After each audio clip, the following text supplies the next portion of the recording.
बिस्मिल्लाहिर्रहमानिर्रहीम। निमको टीवी में खुश आमदीद। इस वीडियो में एक ऐसा ज़बरदस्त अमल बताया गया है जिसके करने से आपकी गुमशुदा चीज़ चंद ही दिनों में मिल जाएगी इंशाअल्लाह। लेकिन अगर आपके घर अक्सर चीज़ें ऐसे ही गुम हो जाती हैं तो फिर आप एक बार निमको टीवी पर बताया गया जिन्नात का असर मालूम करने वाला अमल करके चेक ज़रूर कर लें कि कहीं ये चीज़ों का गुम होना जिन्नात की शरारतों की वजह से तो नहीं।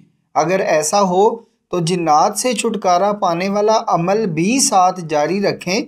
गुमशुदा चीज़ हासिल करने के लिए अमल इस तरह है कि सबसे पहले 2 नवाफिल बुराए हाजत पढ़ें। सलाम फेरने के बाद खड़े हो जाएं और दाईं तरफ मुंह करके या मुईदू 70 बार पढ़ें। फिर बाईं तरफ, फिर पीछे की तरफ और फिर सामने की तरफ या मुईदू 70 बार पढ़ें।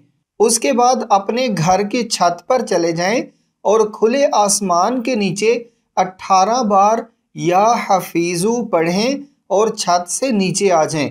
उसके बाद चलते फिरते बग़ैर तादाद के या हफीज़ू का विर्द जारी रखें और तब तक जारी रखें जब तक आपको गुमशुदा चीज़ मिल नहीं जाती।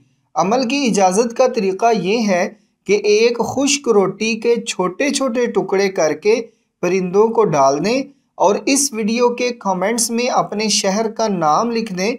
बस आपको अमल की इजाज़त मिल गई। दूसरों की भलाई का इल्म ज़रूर शेयर कर दिया करें ताकि जहाँ तक हो सके लोगों में आसानियाँ तकसीम होती रहें।